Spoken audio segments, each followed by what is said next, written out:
আসসালামু আলাইকুম। আপনারা দেখতে পাচ্ছেন যে একটা বাটিতে লাল চিনি, সেই লাল চিনিটা এখন আপনাদের মাঝে দেখাবো সেটা কিভাবে শরবত বানিয়ে খাওয়া যায়।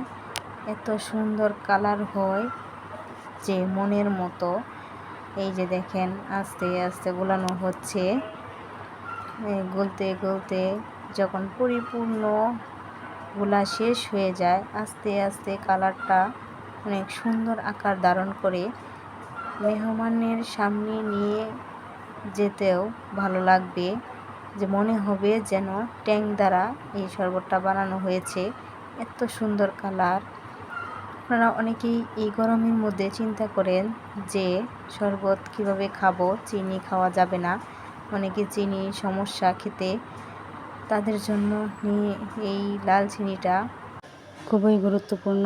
অবশেষে দেখেন কত সুন্দর একটা কালার ধারণ করছে। দেখতে যদি সুন্দর হয়, খেতেও মজাদার হয়। অসংখ্য ধন্যবাদ সবাইকে।